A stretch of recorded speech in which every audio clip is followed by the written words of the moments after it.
Amin, puji nama Tuhan. Terima kasih untuk tim Praise and Worship, saya sangat diberkati sekali dengan semua pujiannya. Amin. Teman-teman diberkati enggak siang hari ini? Puji nama Tuhan, luar biasa. Saya tahu bahwa setiap kita yang siang hari ini datang ke tempat ini ingin cepat pulang. Enggak, just kidding ya. Kita tuh kalau ibadah gitu, cepet satset, terus habis gitu, ndang selesai, ndang pulang. Nah, bulan-bulan ini kita belajar tentang mengucap syukur. Berapa banyak dari kita yang diberkati dengan khotbah dari awal minggu sampai minggu kemarin? Puji nama Tuhan. Yang datang ke gereja pasti diberkati. Kalau yang enggak datang belum dengerin ya pasti belum tahu ya. Nah, siang hari ini kita juga akan belajar tentang mengucap syukur. Tapi mungkin saya akan membahasnya dari sisi yang berbeda. Karena kita tahu bahwa banyak orang itu mengucap syukur kan karena sesuatu yang kita alami. Contoh, saya mengucap syukur, puji Tuhan kemarin saya sakit batuk atau pinggang saya sakit dan saya sudah disembuhkan. Itu kita mengucap syukur ya. Terus kalau kemarin Pastor Joshua mengatakan kita mengucap syukur karena kita naik jabatan. Kita mengucap syukur misalnya kita menempati rumah yang baru, membuka usaha yang baru. Sesuatu yang membuat kita itu menguntungkan. Tapi berapa banyak dari kita misalnya mengucap syukur, aku bersyukur habis putus sama pacarku. Ada enggak? Ada ya, kalau pacarnya mungkin jengkelin ya gitu. Nah, tapi berapa banyak juga yang kita itu bersyukur. Iya bersyukur ya aku di PHK. Puji Tuhan lah aku di PHK gitu. Enggak ada orang mengucap syukur seperti itu. Nah, siang hari ini kita akan belajar dari satu pribadi yang luar biasa. Kita buka dulu 1 Tesalonika 5 ayat yang ke-18. Di sini dikatakan mengucap syukurlah di dalam segala hal. Sebab itulah yang dikehendaki Allah di dalam Kristus Yesus bagi kamu. Ayat ini juga sudah dikutip oleh Pastor Fani pada minggu pertama bulan ini. Di sini ada dua hal yang terpenting yang ingin disampaikan, yaitu yang pertama adalah mengucap syukur adalah kehendak atau keinginan dari Allah pada kita. Jadi keinginan Tuhan, kehendak Tuhan bagi setiap kita itu adalah salah satunya mengucap syukur. Dan yang kedua, di dalam ayat ini dikatakan mengucap syukur di dalam segala hal. Dikatakan di dalam segala hal ya. Jadi bukan hanya hal-hal yang tertentu saja atau yang menguntungkan diri kita. Tetapi ayat ini dikatakan mengucap syukur di dalam segala hal. Nah, kita akan belajar, saya ada 3 poin yang kita perlu belajar dari satu pribadi yang luar biasa, yaitu Yesus, pribadi Yesus. Saat di mana sih Tuhan itu mengucap syukurnya itu kapan? Kalau kebanyakan kita seperti yang tadi saya sampaikan, mengucap syukur karena naik jabatan, rumah baru, usaha baru, hal-hal yang menguntungkan bagi kita. Tetapi siang hari ini kita akan belajar saat kapan Yesus itu mengucap syukur. Poin yang pertama Matius 15 ayat 36. Mari kita baca sama-sama ya. 1, 2, 3. Sesudah itu ia mengambil ketujuh roti dan ikan-ikan itu. Mengucap syukur, memecah-mecahkannya dan memberikannya kepada murid-muridnya. Lalu murid-muridnya memberikannya pula kepada orang banyak.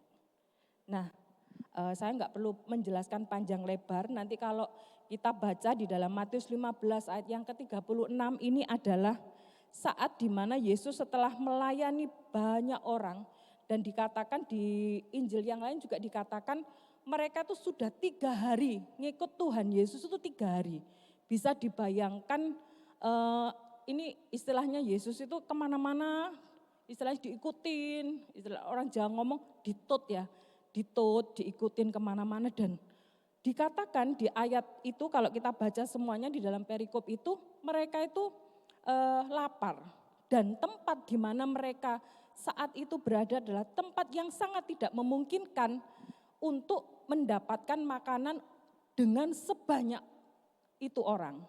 Dan pada waktu itu dikatakan kalau kita baca perikopnya, Yesus itu kasihan kepada mereka.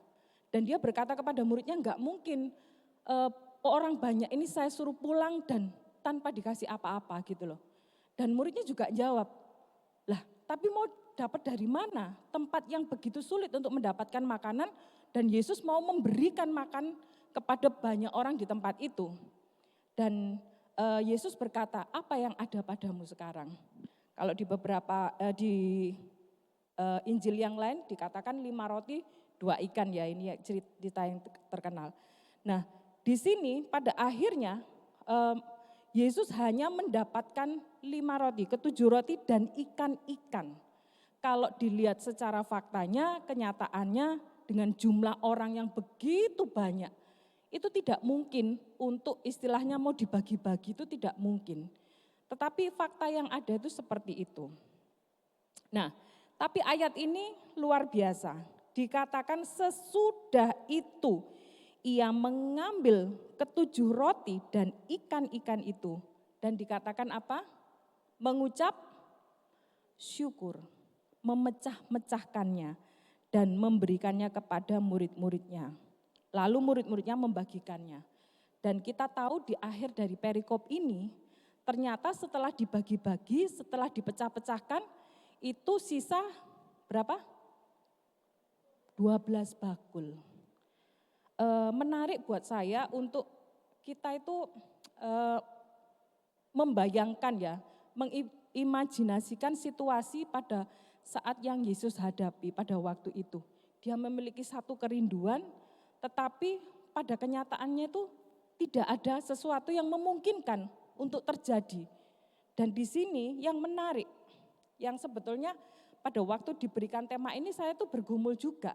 Sebetulnya kan sudah biasa kita mengucap syukur karena keadaan yang baik-baik saja dan menguntungkan buat kita. Tetapi apa sih yang Alkitab katakan? Bagaimana kita itu bisa mengucap syukur itu?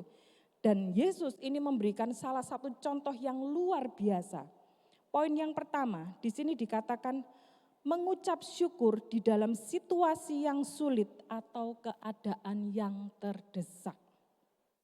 Mungkin beberapa dari kita atau tidak banyak dari kita, khususnya yang belum rumah tangga ya, gak mungkin keadaannya terdesak gitu loh. Karena kita masih bisa menghidupi diri kita sendiri. Tetapi ketika kita berkeluarga, kita sudah memiliki anak, kita sudah mulai pengeluaran itu sudah rutin, tidak bisa ditunda lagi. Ada saat-saat di mana kita itu benar-benar keadaan itu mendesak. Dan kadang-kadang kita juga mikir ya, di dalam situasi yang pelik itu kita mikir, duh istilahnya kita bisa ngomong, duh Tuhan kok ngene ya gitu. Kadang-kadang kita mikir, duh bisa enggak kita mengucap syukur di dalam hal itu. Dan yang luar biasa ketika Yesus menghadapi situasi itu, dikatakan dia itu mengambil roti dan ikan itu, kemudian dia mengucap syukur. Dan yang terjadi adalah Bapa itu mencukupkan semua yang dibutuhkan untuk orang-orang tersebut. Bahkan dikatakan ada lebih, berkelimpahan. Kalau belum terjadi kelimpahannya ya, maksudnya belum dipecah-pecahkan, saya pun atau kita pun juga mikir dengan keberadaan ini, cukup enggak ya. Saya beberapa kali waktu membagi makanan, kalau kita ada acara itu, hitung jumlah, misalnya kalau Natalan, ini konsumsi segini, terus yang datang, Bun yang datang segini, waduh saya sonderdek, nanti yang jangan dikasih, makan dulu yang ini langsung diatur gitu. Itu enggak mudah buat saya untuk berdoa, cukup apa enggak ya gitu, sekalipun mungkin kita itu bisa pesen ya, tapi itu aja kita udah rasanya sepaneng gitu loh, cukup apa enggak gitu loh. Tetapi yang menarik di sini adalah Yesus itu mengucap syukur saat fakta yang ada tidak sesuai dengan kenyataan yang ada. Artinya bahwa jumlahnya begitu banyak orang, ribuan orang, dan yang ada itu cuma Ketujuh roti, 5 roti dan 2 ikan, bahkan dikatakan seperti itu. Saya nggak bisa bayangkan. Dan kalau kita baca endingnya ya pasti berkelimpahan karena faktanya adalah sisa 12 bakul. Tetapi pada saat situasi sebelum dibagikan itu loh, saya membayangkan, mengimajinasikan itu tidak mudah buat kita. Tetapi Yesus ingin kita belajar di dalam situasi yang sulit atau keadaan yang terdesak. Bisakah kita tetap mengucap syukur? Nanti kita akan belajar lagi. Poin yang kedua, Lukas 22 ayat 17 dan Lukas 22 ayat 19. Mari kita baca sama-sama. 1, 2, 3. Kemudian ia mengambil sebuah cawan, mengucap syukur.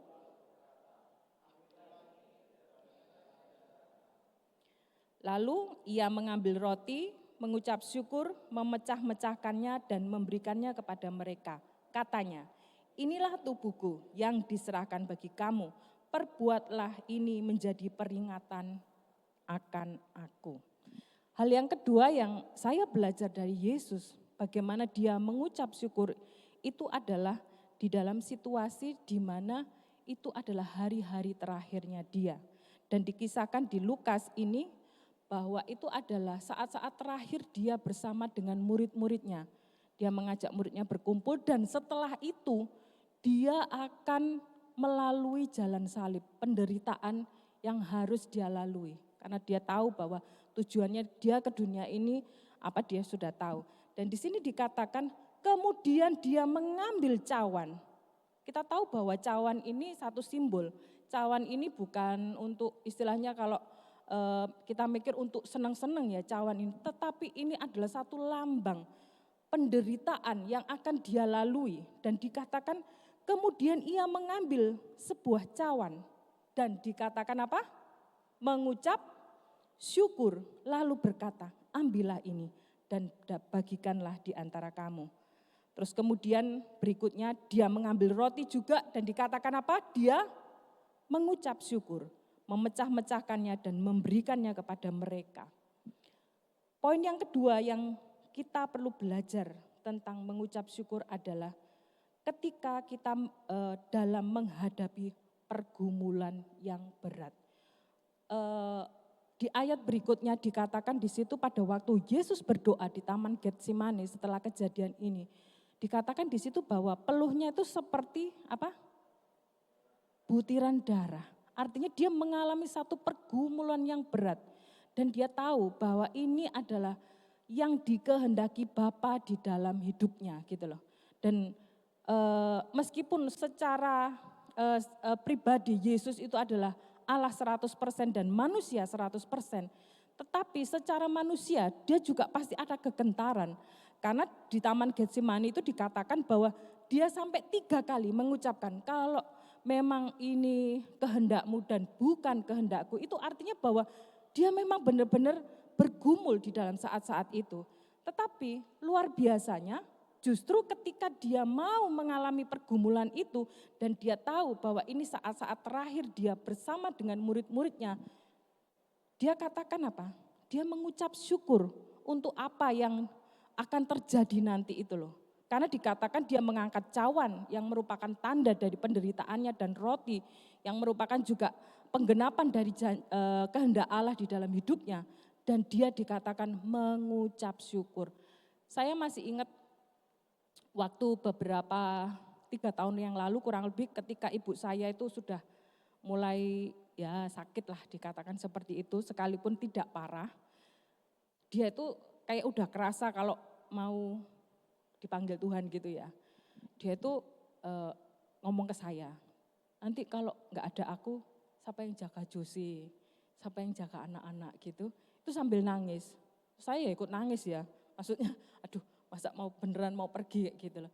Dan itu merupakan momentum yang berat ya, kalau kita memikirkan situasi itu, saya membayangkan ibu saya itu memikirkan oh biasanya saya jaga cucu terus kemudian kalau dia sewaktu-waktu enggak ada itu bisa dibayangkan dengan kondisi Jose seperti itu, saya yang bekerja itu mungkin bagi dia itu pergumulan yang berat. Nah saya pun setelah enggak ada ibu saya hari ini, saya juga kalau memikirkan ya, nanti kalau saya dipanggil Tuhan duluan ya apa? Terus siapa yang jaga Jose? Suami saya harus kerja, Eka juga harus menjalani hidupnya dan sebagainya dan sebagainya. Tetapi kadang-kadang di saat-saat seperti itu kita tuh sulit untuk mengucap syukur dan membayangkan, duh gimana ya.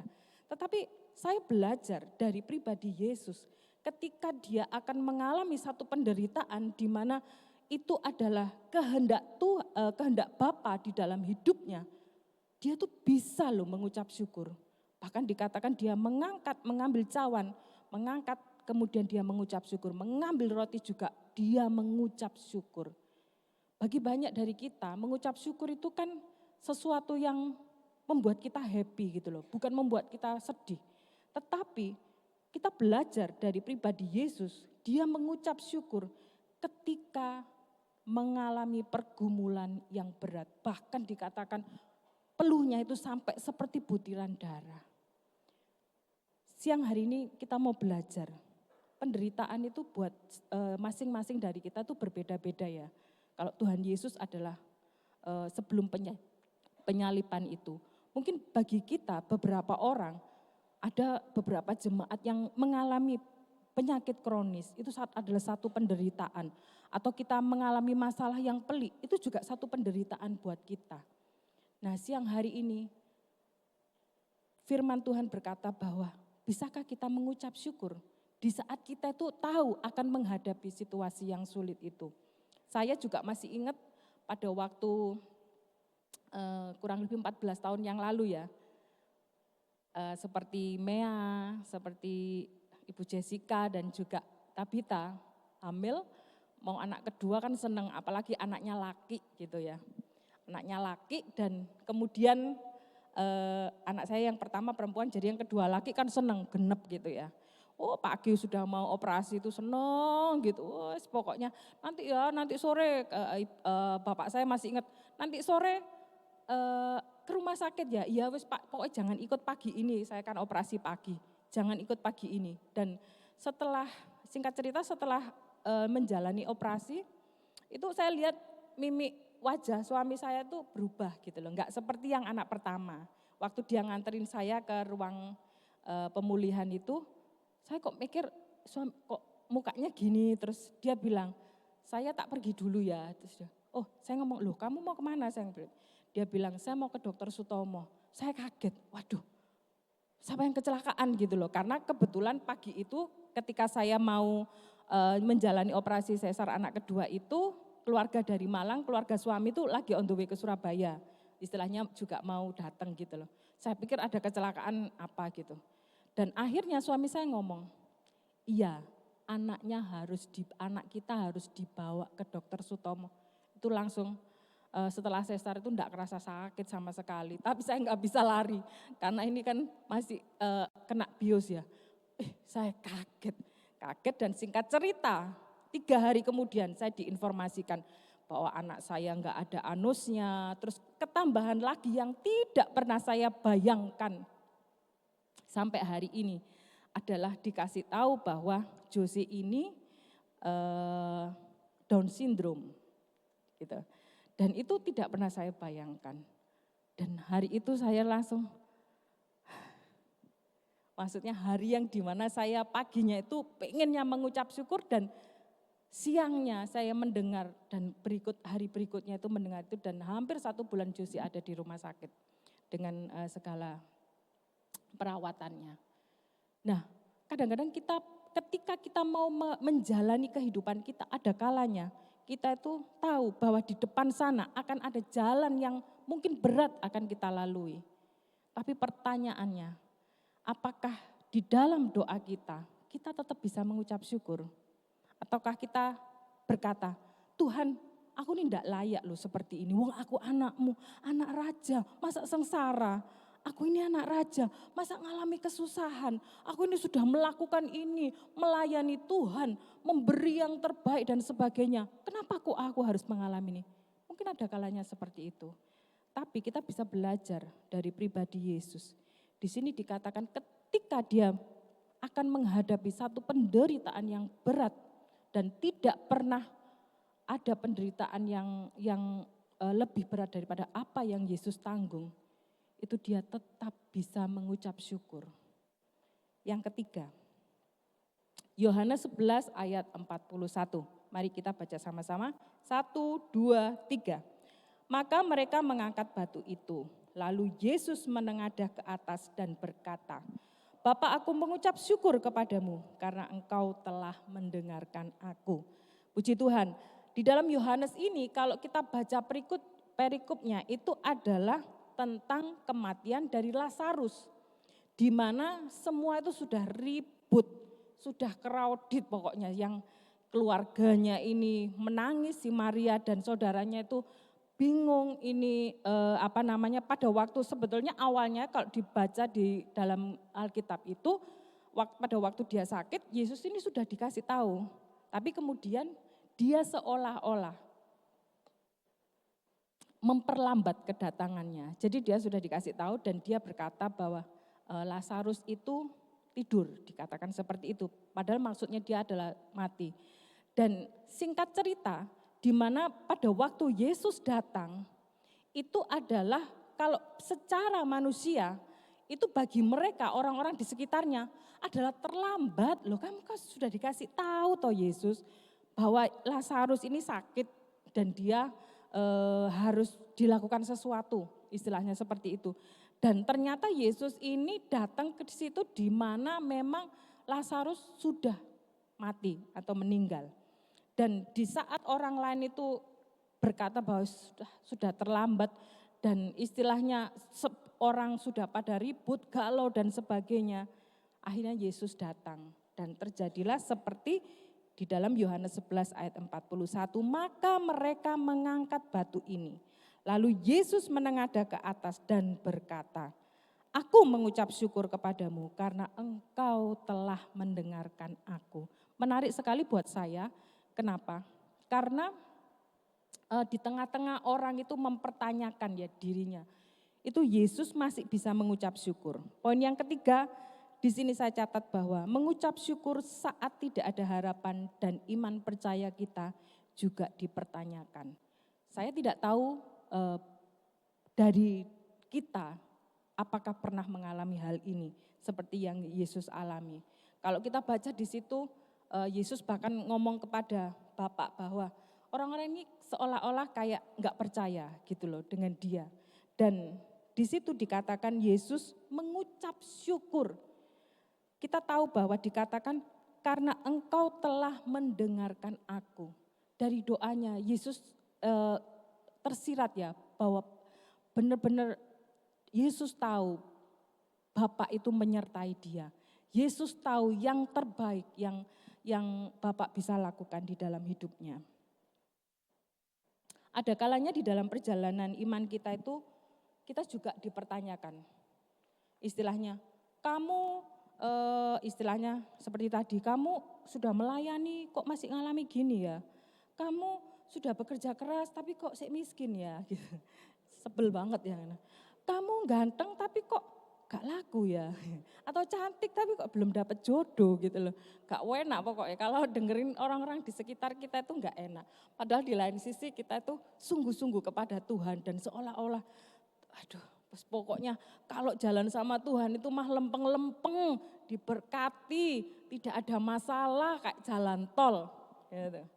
Tapi bagaimana saat dimana seperti Yesus, dia tahu, sebetulnya Yesus tahu saat kapan dia datang dan dia itu istilahnya harus ngapain itu tahu. Nah ada kalanya juga di dalam hidup kita itu juga ngalamin kayak gitu ya, seolah-olah orang ini kayak kita itu orang lain tuh mau kita ini ngikutin skenarionya dia, istilahnya. Ada orang yang ya logikanya lah kalau menikah jangan tua-tua, jangan sampai jadi perawan tua, jangan sampai jadi jejaka tua gitu ya. Padahal kan mereka ini ya nggak ngerti pergumulan kita ini apa gitu loh. Nah dan seolah-olah kita tuh pengen membuktikan, ini loh ya aku tuh ya tidak seperti yang kamu omongkan. Aku ini sudah melakukan ini dan itu dan sebagainya. Nah di saat-saat seperti itu, saat-saat enggak ada harapan dan iman kita itu dipertanyakan oleh orang-orang di sekitar kita. Orang-orang yang notabene mungkin tidak tahu jalan hidup kita. Kita kadang sebel juga ya, dan kita sulit untuk mengucap syukur. Sampai akhirnya kita ngomong, jadi kita sebel gitu loh kalau ketemu orang itu. Nah, pertanyaannya buat kita, bisakah kita tetap mengucap syukur? Karena kita tahu bahwa Tuhan yang kita percayai dan kita sembah itu menyertai kita. Dan kita percaya bahwa kita itu sudah ada di tracknya Tuhan. Jadi kita tuh istilahnya ya, katakan gak perlu menunjukkan diri kita sampai membuat orang lain itu menghargai kita. Menunjukkan diri kita sampai seperti gimana. Karena kalau ngikutin apa kata orang, banyak kali mereka tidak sejalan dengan kebenaran firman Tuhan. Pertanyaannya hari ini, bisakah di saat-saat iman kita dipertanyakan dan tidak ada harapan, kita melakukan ini salah, ini katanya enggak sesuai firman Tuhan, ini katanya begini, ini katanya begitu. Kita ini kayak hidup seolah-olah dari kata orang, bukan apa kata Tuhan. Bisakah kita tetap mengucap syukur kepada Tuhan? Seperti yang tadi Yesus lakukan, dia katakan dia menengadah ke atas dan berkata, Bapa, aku mengucap syukur di tengah-tengah orang yang gak percaya, ribut ini loh. Lazarusnya udah mati. Dikatakan aku mengucap syukur kepadamu dan luar biasa dikatakan karena engkau telah mendengarkan aku. Apakah sampai hari ini, apakah pengenalan kita kepada Tuhan itu membuat kita memahami jalan-jalannya di dalam hidup kita. Dan kita meyakini bahwa sampai detik ini, di saat hari ini kita ada ini, kita itu sudah berjalan bersama-sama dengan Dia. Berikutnya ada satu, ya bisa dikatakan quote ya. Ini luar biasa, bagus karena saya yang buat. Di sini dikatakan, mengucap syukur bukan hanya suatu ungkapan kata tanpa makna, putis banget. Tapi suatu tindakan iman untuk berproses dengan Tuhan.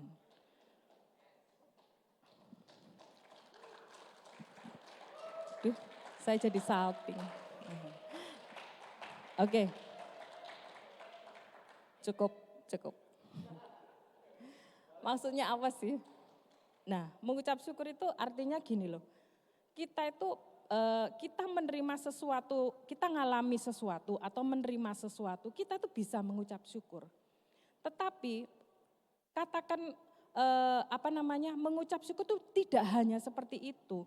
Tetapi kalau kita lihat dari 3 poin tadi ya, latar belakang dari Yesus mengucap syukur, itu ada satu peristiwa, ada satu proses di mana dia itu berjalan bersama dengan Tuhan. Makanya dikatakan di sini adalah mengucap syukur itu bukan hanya satu ungkapan kata tanpa makna. Jadi oh ya Tuhan aku bersyukur, enggak.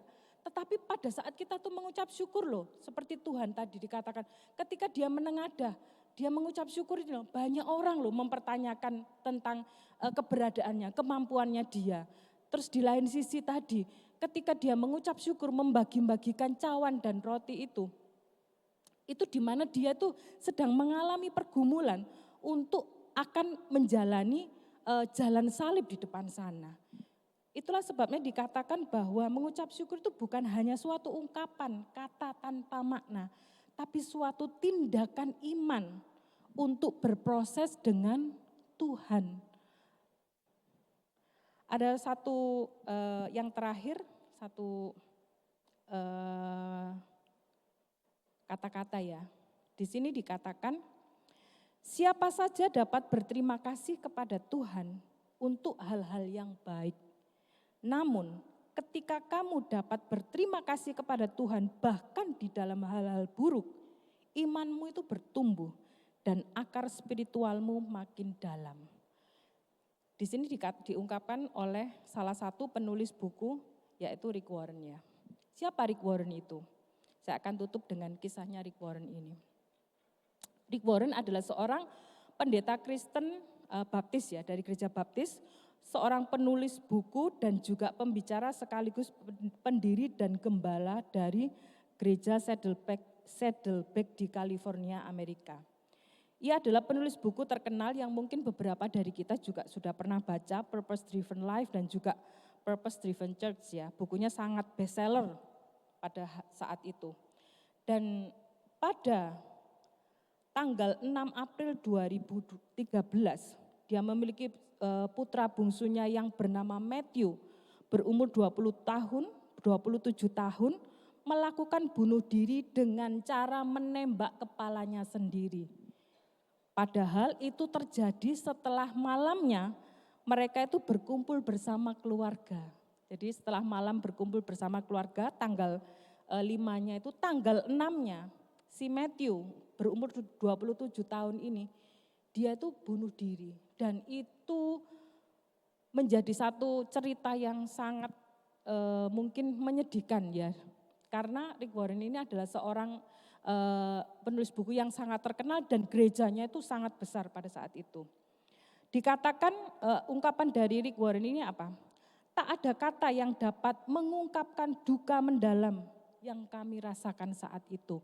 Bayangkan dia hamba Tuhan besar, penulis buku besar, dia pembicara terkenal, gerejanya itu gede, gerejanya itu sangat luar biasa dan bukunya bestseller.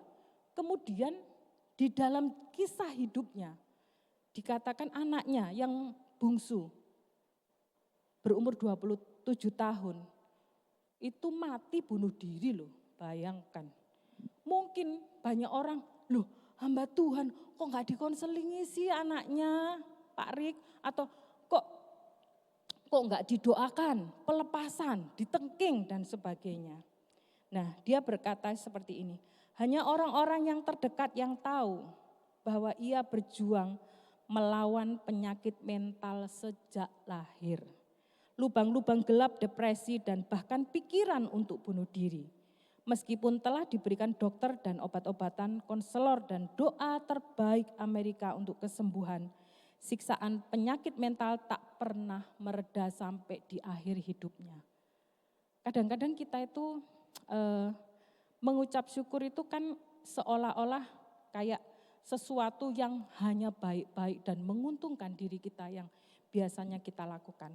Tapi siang hari ini pesan dari firman Tuhan melalui pribadi Yesus dan juga salah satu contoh hamba Tuhan dari Rick Warren ini. Kita bisa belajar, apapun itu bisa terjadi di dalam kehidupan kita. Karena orang lain mungkin melihat kita tuh sekilas pandang, wadah bahasanya orang Sumatera, sekilas pandang gitu ya. Tapi orang tidak bisa mengikuti kehidupan kita. Tidak tahu kenyataan pergumulan bagaimana kita bergumul. Dan di saat itulah adalah di saat tepat kita itu mengucap syukur kepada Tuhan. Amin. Kalau mengucap syukur karena naik jabatan, sesuatu yang baru, rumah baru dan sebagainya, itu mah udah biasa. Orang dunia aja juga seperti itu. Kita ini kan bukan lahir dari dunia ini. Kita dilahirkan baru di dalam iman kita kepada Tuhan. Kita harus memiliki cara berpikir baru. Kita harus memiliki cara pandang yang lebih dalam lagi. Sekali lagi, tadi dikatakan bahwa Rick Warren berkata, siapa saja dapat berterima kasih kepada Tuhan untuk hal-hal yang baik. Namun ketika kamu dapat berterima kasih kepada Tuhan bahkan di dalam hal-hal yang buruk, imanmu itu bertumbuh dan akar spiritualmu makin dalam. Biarlah kebenaran firman Tuhan ini menjadi satu fondasi buat kita. Hari-hari ke depan kita tuh enggak pernah tahu. Secara ekonomi, politik tidak ada yang pasti. Saya kadang memikirkan ya, anak saya tuh pengen, wah nanti cita-citanya jadi gini, sukses kesini. Tapi kadang-kadang kalau saya lihat berita dan sebagainya, kita tuh seolah-olah kayak generasi ini kayak nggak ada harapan gitu ya di tahun yang akan datang gitu loh. Tetapi saya kembali kepada firman Tuhan. Apa yang terjadi di dunia ini seperti kata sebuah lagu, biarlah terjadi. Kita yang memiliki iman kepada Tuhan, kita berjalan sampai di akhir hidup kita bersama juga dengan Tuhan. Di dalam segala hal apa yang kita alami, kita tetap dapat mengucap syukur kepada Tuhan. Karena kalau kita mengucap syukur untuk hal-hal yang baik, itu mah dunia juga bisa. Tapi bagaimana kita mengucap syukur ketika hal-hal yang buruk itu terjadi dalam gitu. Ketika kita mengalami penderitaan, ketika iman kita itu dipertanyakan, kenapa kamu ngalamin seperti ini? Kamu sudah begini-begini. Bagaimana kita dapat terus mengucap syukur kepada Tuhan. Amin. Mari kita tundukkan kepala dan saya rindu tim PAW untuk naik ke atas.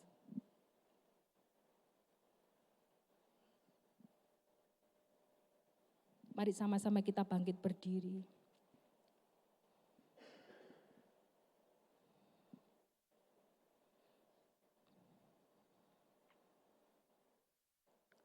Sejenak kita berpikir bahwa sampai hari ini, bisakah saya mengucap syukur untuk hal-hal yang tidak baik terjadi, untuk penderitaan,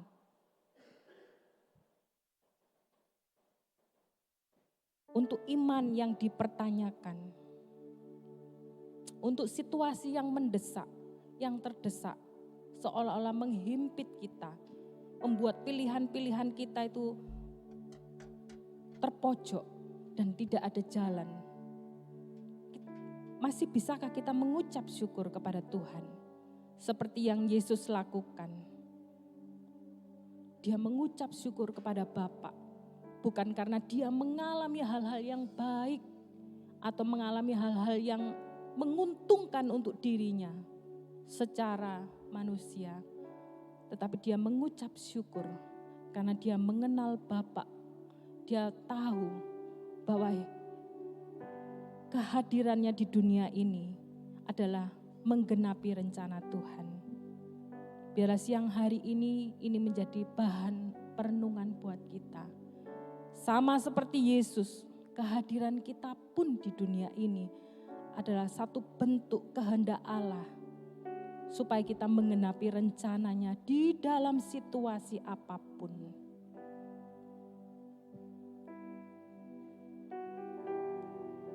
Tuhan, biar ini menjadi satu perenungan buat kami, Tuhan. Kami mungkin bisa mengucap syukur di saat-saat suka. Kami bisa mengucap syukur di saat-saat yang menyenangkan buat diri kami, Tuhan.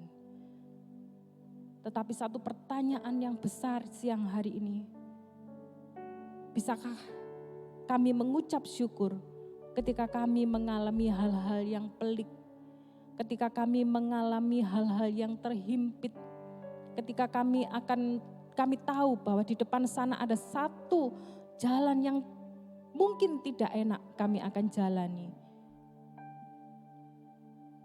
Biarlah firman ini boleh menjadi satu rema, menjadi satu kekuatan buat kami untuk kami menjalani hidup kami bersama dengan Tuhan. Kami mau berproses bersama dengan Engkau. Apapun yang terjadi dalam hidup kami ya Tuhan, kami mau menjalaninya bersama dengan Engkau. Sehingga kami bisa berkata, Tuhan terima kasih. Terima kasih. Bukan karena apa yang baik sudah terjadi dalam hidup kami. Bahkan apa yang akan kami alami ke depannya yang mungkin kami tidak ngerti Tuhan, enggak tahu. Kami tetap bisa mengucap syukur karena kami tahu bahwa kehendak-Mu itu baik bagi setiap kami. Terima kasih Tuhan, terima kasih. Kami bersyukur untuk firman-Mu, biarlah Roh Kudus berbicara lebih lagi dalam hidup kami. Sehingga kami bisa menghidupi firman ini, menjadi daging dalam hidup kami di hari-hari yang akan datang. Terima kasih Tuhan, kami mengucap syukur dan kalau sebentar kami juga akan memberikan persembahan terbaik kami untuk Engkau. Biarlah kami memberikannya dengan sukacita karena kami tahu Tuhan Engkau sudah memberkati kami. Terima kasih, di dalam nama Tuhan Yesus kami berdoa. Haleluya.